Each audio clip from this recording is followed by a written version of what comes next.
everybody, and welcome to Taking Control, the ADHD podcast on rashpixel.fm. I'm Pete Wright, and right over there, alone, not with family, is Nikki Kinzer. That's true. Right now, I am alone. That's right. Not long. Always. Not for long, though, right? Goodness, spring is in full swing. We got the kids are going to be home from school soon. I know, just a few weeks away. Start shipping them off to camps. That's right. This is very timely that we're going to be talking about getting your family involved because you have at least a few weeks to plan your strategy for tricking them into helping. I'm sure that's what this is all about. Duplicity and tricking. No. Manipulating, yes. Before we get into that, make sure to head over to TakeControlADHD.com, get to know the show, subscribe right there on the mailing list, and we'll send you an email every time a new episode goes live. And, of course, connect with us on Twitter and Facebook at TakeControlADHD, and leave us a voicemail at 503-664-4ADD, and get your voice and your thoughts on this show. We'd love to hear from you. We've got, we also, just as a reminder, a follow-up, we're still looking for questions for our final episode in this series, right? Yes, we are. Mm-hmm. Yes. But it's not the final show of the podcast. Yeah, right. No, we're not leaving. No, because I did get a question about that. You did? Yeah, I did. That's so and sweet. I know, it is sweet. And I think I read it right. Now, I could be wrong, but I think that that's what she meant because she emailed me and she said, I just listened to the podcast. Did I hear it right? That you were taking questions for your final, series, episode ever is kind of how I took it. So, just to let you know, if that is the way that she meant it, and for anybody that might be thinking that, it's not the last show. just the last show of this miniseries, right. And then we'll start something new. We'll start something new, and I'm sure I will continue talking about organizing, but yes. Throughout the time that we're here on this ADHD podcast. But it's not the final show. Okay, so we are talking today. We've teased it that we are going to talk about getting your family involved. I joke that it's all about manipulation. It shouldn't be, probably, and if that's your strategy, probably not one we're going to talk about on the show. Well, how did this come up? Well, it came up because I did I did a survey recently, and it actually popped up in the survey more than once. And so, when anything ever pops up more than once, you have to pay attention to that. And I thought, well, wow, this is a big problem. And then it actually came up again when I was talking to a client. So it's very real for a lot of people. And I think that it's that frustration of how do I get them on board? How do I get them to help me? That kind of thing. Yeah. So how do you do it? Well, I want to ask you first before I go into, what about you? How do you do it? How does it work in your family? Mostly sadly, mostly ending in disappointment. That's not a very positive way to start this podcast. I'm not going to lie to you. This is an area that we need some help, and it is really challenging because we're very much stuck in that loop of if you want something done right. You know what I mean? Do it yourself. We have the chores list. We have we do our best to sell the kids on this idea that living in a healthy home is a home where the dishes don't actually make it from the table into the dishwasher and don't just stack up. There are those kinds of activities that we're trying to encourage the rest of the family to take a role in. We don't have a big problem with kids' bedrooms.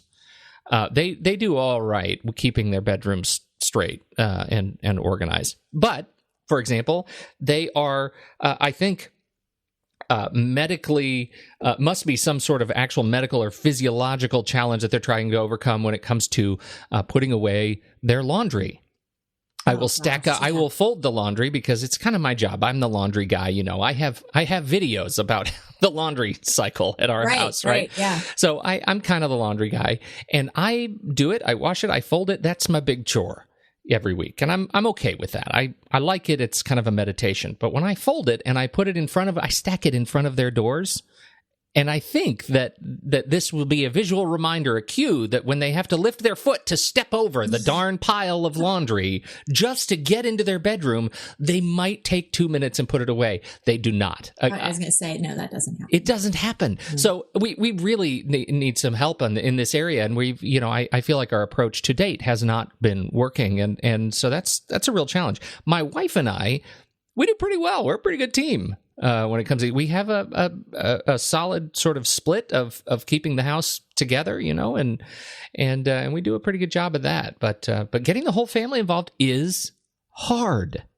It is hard. And, my family, it's definitely split. I think that my son and I are more organized than my daughter and my husband. My husband is always losing stuff. I find that hysterical. I'm wondering if he's listening right now. And like I mentioned, I think it was last week or the week before, my daughter's bedroom was so bad. But I do have an update on that. We did get it done. Nice. Yeah. So basically what we did is, I told her, this is what we need to get this done. And we've got company coming on Sunday. So we got to get it done by Sunday. And, we broke it up not only in zones, to try to make it easier, but we also broke up the time. And so we did an hour on Friday evening. We did a little bit on Saturday, morning, and a little bit more like Saturday evening or afternoon, and finished it. So by Sunday, it was done, and we did it together, which was fun. She complained. I don't know if she would say it was fun, and I wouldn't even say it was fun, but it felt really good getting it done. And it looked so good. I mean, it just was really nice to get all of the trash out. I mean, she had so much trash. Yeah. And just getting all that stuff done. So she was definitely more motivated to keep it that way. And it's been a couple weeks since we got it done, and I would say she's doing pretty good.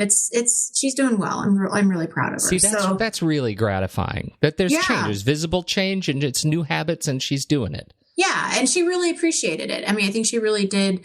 And she even thanked me later that night. She was like, I know it wasn't, I kind of complained, but I really do thank you for helping me, which, as a mom, who doesn't want to hear that? Well, you know what? That's actually really interesting that you say that, because I find that's true in our experience too. Whenever I sit down with my son or my daughter, my wife does, once the organizing is finished, like my daughter does have these shelves in her bedroom that just get disastrous. They're just awful. They end up because they start out clean, they have books on them or her little tchotchkes or activities, and then they end up with like bark dust.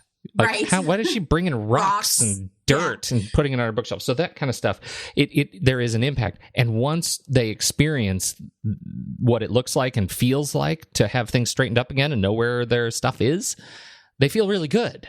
Right. So how do you leverage that feeling every day or every week? Well, I think, that's a great question. And I'll tell you that one of the things that I've learned in this process is that the longer we go without paying attention and taking care of it, the harder it is. I mean, the more overwhelming it is, and the more time consuming it is. So I think that part of even with my daughter's room right now, because it's still kind of new and exciting, is just keeping it maintained. Like, okay, it's, before you go to bed tonight, pick up, or, put your laundry in your hamper, that just kind of little things. Yeah. Yeah. But I really do think it's about kind of keeping on top of it. And if you do notice the rocks are kind of slowly coming in, to not wait too long. Cause I think if you wait too long, then that's when you get into trouble. Right. Sure. Right.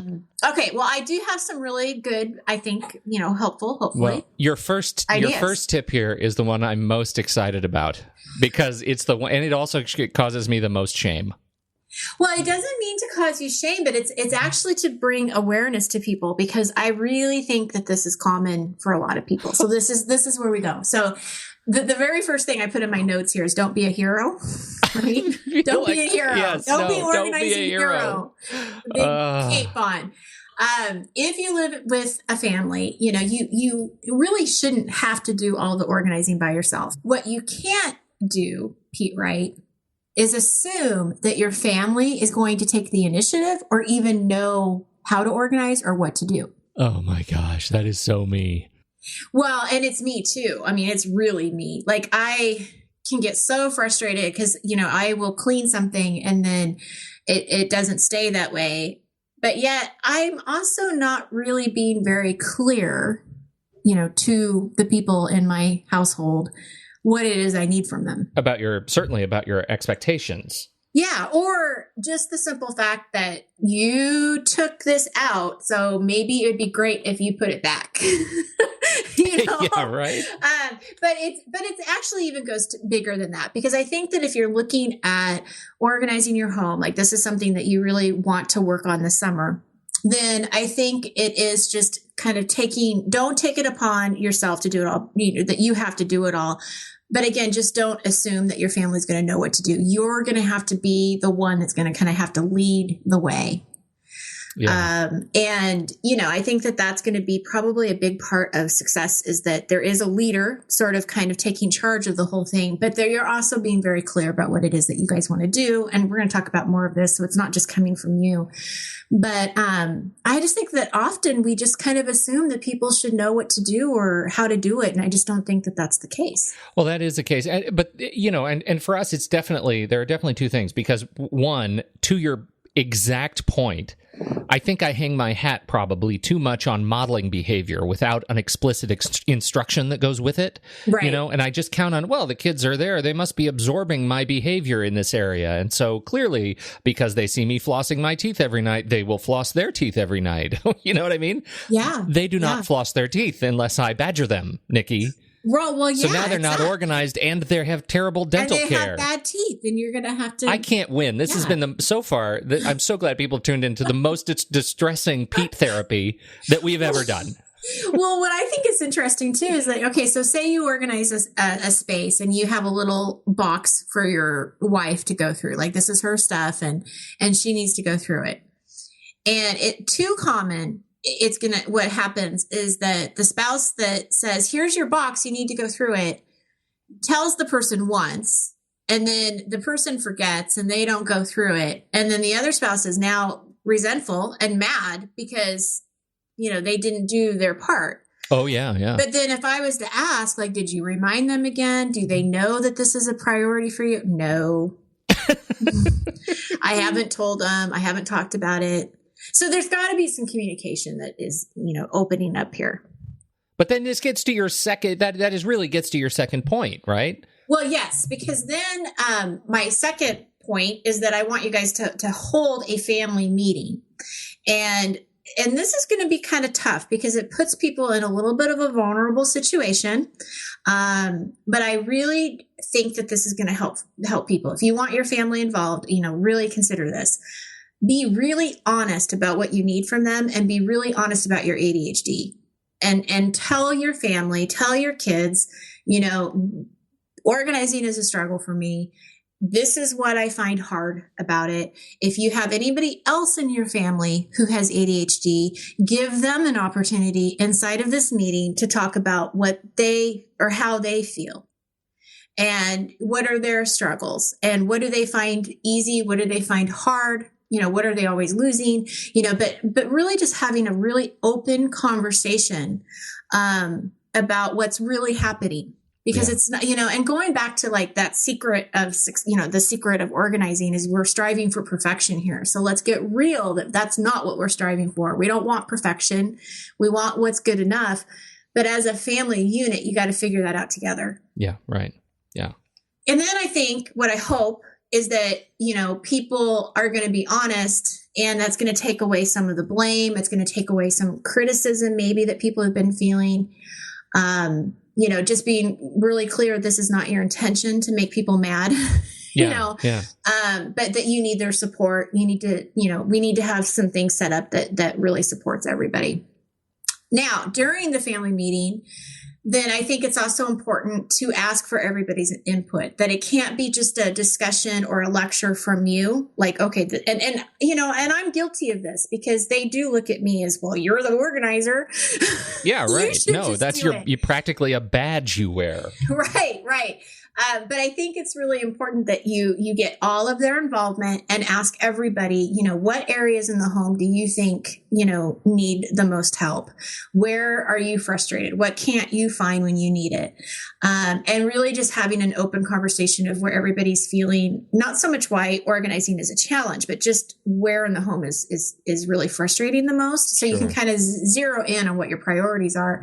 And then as a family, you can really choose just one space to focus on. So whether that's the garage or a child's bedroom or a bonus room or a kitchen, whatever it is. And it's going to be different for everyone because everybody's kids are at, different ages, and you're just going to have different needs. So, but you choose on one priority, or choose one space, one priority to focus on. And then together as a family, you brainstorm solutions. What are some good ideas for that space? Develop some kind of plan. being very clear about Yeah. who's responsible for what. And when are they going to do it? Like, when is this going to happen? If our goal is to organize the garage before the summer hits, then we need to pick a time over the weekend that we can do that and schedule it and really plan for it. This gets so I'm going to talk about me again. Sure. Okay, so my laundry challenge. Yes. So if I'm hearing you right, probably what I should do in this family meeting is say, okay, here, let's all go up to the hallway in front of your doors, and let's look at this space. This is a space that is a designated staging ground for putting laundry away, right? It is a space. When that space is full, that is when I'm counting on you to take action. Is that a fair assumption to make, or am I missing something? Well, I don't think it's a fair assumption because it's not happening now. Well, it's not, but we also haven't really talked about it. Right. We've never really designated the space as something that it's just something that, happens. Right. So I think actually that's a good point. So I would say that, talk about it. Yeah. And then ask them, okay, when you see the clothes that are in front of your door, that is supposed to be your visual cue to put them away, but you're probably going to have to come up with more to help them do that. So whether that be like a deadline of, you got to get it done before the end of the evening, before you go to bed, or we're all going to do it That's together. what I was thinking, because there is a connection to a day. I usually do laundry like Friday afternoon. That's kind of laundry afternoon. I'm not doing any recording. The house is quiet, but so I can turn on the washer and dryer and not have it interrupt any work. And so I get everything done. The laundry is there Friday afternoon. So what I'm hearing you say is that, in this family meeting, I'm telling them, look, laundry will appear here Friday. What I'm counting on is by Saturday morning, before you come downstairs for breakfast, your clothes are put away. It should take you approximately 45 seconds. And if they're not, then you have to be clear what the consequences are. Yeah. So that means that they don't go to their friend's house until it's done. I think that there's got to be a very clear expectation and a very clear consequence of what happens when they don't do that. But I do think it's important to build more structure around it. So to really help them. This suggestion of yours of having both a time associated with it and a space. So it gets back to, for everything there is a place, and for every place there is a purpose. Well, I'm hanging my hat on, here's a place that has a purpose. It's this little square right outside your room where your laundry will be, but there is time associated with it. And that's something I have not set in our expectations together of being able to move forward. So those two things together, that's a real key learning for me. Well, and I'm going to take it even a step further in the sense that, okay, so now they know when, and they know that they have the visual cue, but I would also make sure that it's easy for them to put the clothes away. So if that happens to be a roadblock for them at all, because if they don't like hanging stuff, for instance, then don't make them hang anything, put everything in dresser drawers. Yeah, right. Or put, those hooks on the wall and just let them, hook things instead of hanging. So that's the thing, is that just making sure that step is also really easy for them to do. So like for my kids, and I think I've explained this before, but the dresser is really set up very simply. Like, I give you the clothes and you're going to put the pants and the shorts in the bottom drawer. I really don't care if they stay folded or not, but they need to go in that drawer. I don't want to see them back in the hamper, and I don't want to see them under the bed. Again, I know I do this, that, there is this, I don't want to hang my hat on anything, on any false image of perfection. But then when I look at my kids, I judge, and I can't, it's not something that I'm doing consciously. It's just something like, why is that not hung up? Why is that not folded? Why is that? That's something to let go of, right? And I think that's it totally is. Yeah, you got to let go of that. And when you do, I can tell you from experience, it feels great. Yeah. I mean, I'm so glad that I don't get hung up on that, because really it is just, okay, here you go, sweetheart. Put this stuff away. Just make sure it goes in the dresser. I don't want to see it back in the hamper, because, I'm sure all the parents have seen clean clothes in the hamper. Yeah. It drives us all crazy. But yeah, I think if you can let that go and just know that it's getting into the right spot, no matter how it looks, it really doesn't matter. But that's the only other piece, is just to make sure that putting the actual clothes away is really easy for them as well. And that goes for adults too. That's not just for kiddos. I mean, that goes for adults. It is really big for suddenly it's just a few quick steps in a family meeting, and suddenly we're on the road toward getting the family involved. And that takes us sort of to the next question, right? Which is, being able to keep it up. Well, it's keeping it up, but and it's using your family as your accountability partner, because now that you're working together, your kiddos can see you as their accountability partner. I mean, of course you're dad, so you have to kind of play that role a little bit, but I think if you're doing it in a really positive, loving way, it can really help, and what's better than your kids calling out on you? Okay, well, Dad, you didn't put your laundry away. Well, I'm the parent. Yeah, right. I mean, right. But yet, I mean, if we could do it in kind of a nice way, I think that they can fit that role just to keep it maintained and keep it going.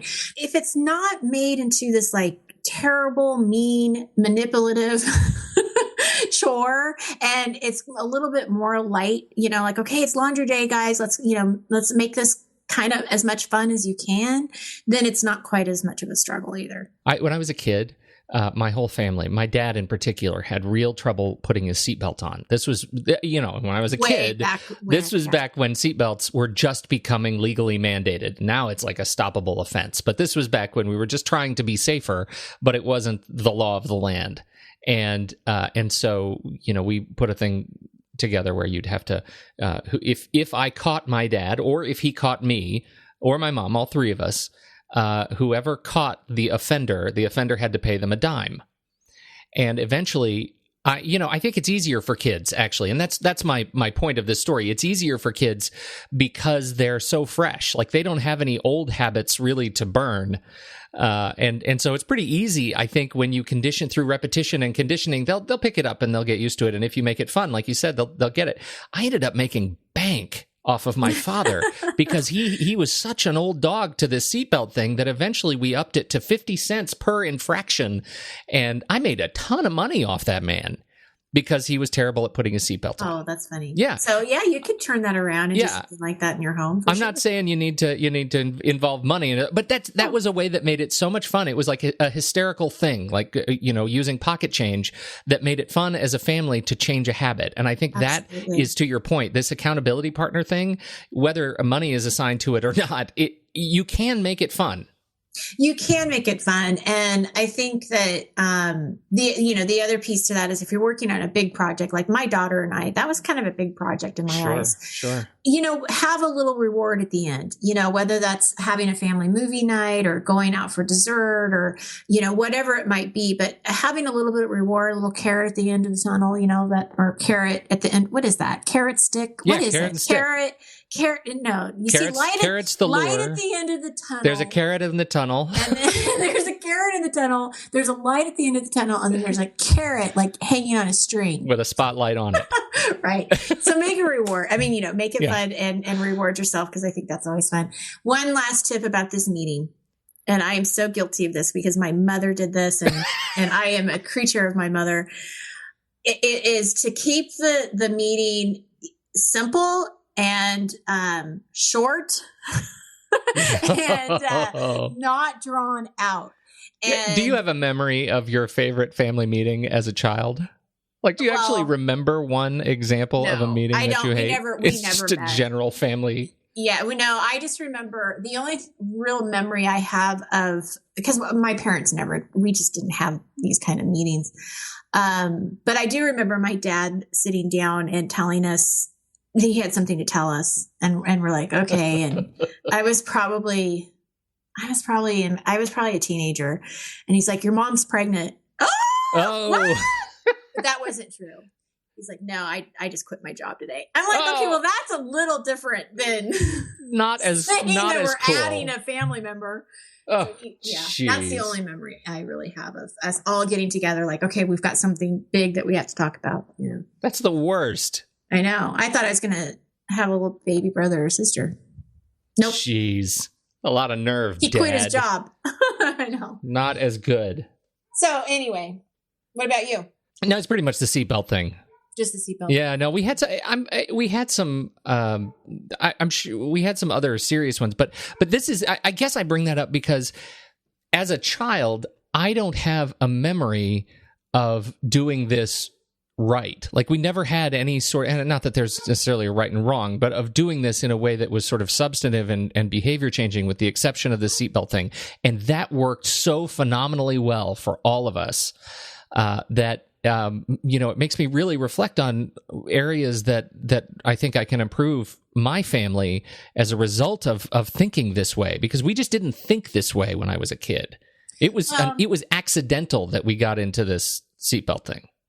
Yeah, and I would say that in my family, my mom just did everything. I mean, she is an extremely organized person, probably overly obsessive about it. And so it just never was an issue because it was always done because she always did it. She couldn't live any other way.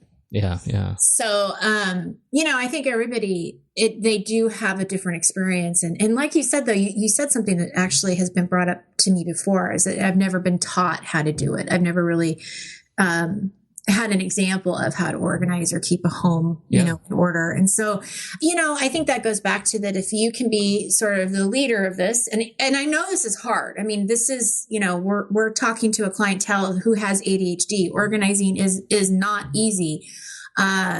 But I do think if you can kind of take the role of this is what I want to get done and let's do this together. And as a family, you're going to see bigger results, better results if you kind of walk into it together and not just by yourself. Exactly. And then going back to the meeting too, I think that it's so easy to kind of go on and on and on. And as parents, we tend to, get into lecture mode. But again, if you want them engaged, if you want them to really be bought into the process, we've got to include them. You know what I love about that? I'm thinking about it just today. Friday night is movie night at our house. We're actually making pizza here at the house, and we do this every week. And it makes me think that to take 2 minutes before we actually press play on the movie and say, here's your laundry away. Yeah, here's some. Well, not even that, but here's our little 2-minute family meeting.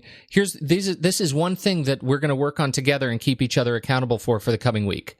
Just one thing. We come to an agreement on what the constraints are around that thing. Maybe it's laundry. Maybe it's, feeding the cat or unloading the dishwasher, whatever it is.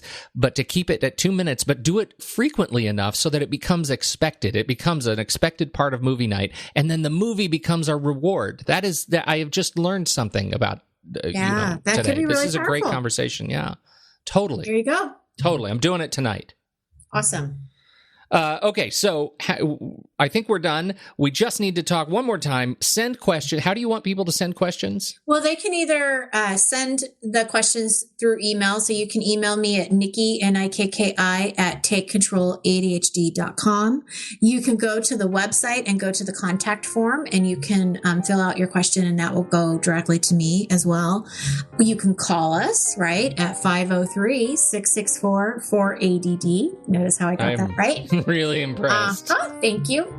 And if you're on my newsletter, I have been putting little reminders on the newsletter, and I've been telling people just to reply back to the newsletter, and people have been doing it that way too. So I will also make sure to put links to all these things in this podcast episode show notes. So if you're on the road, if you're driving, just scroll up as soon as you stop driving, and you can click on the link there, and it'll take you to the contact page or an email form, so you can do that from your mobile device. Hopefully that'll help make it easier for you. You don't have to remember to do it later.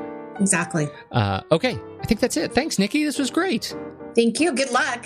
Oh, thank you. Report back next week. On behalf of Nikki Kinzer, I'm Pete Wright, and we'll catch you next week right here, Taking Control, the ADHD podcast.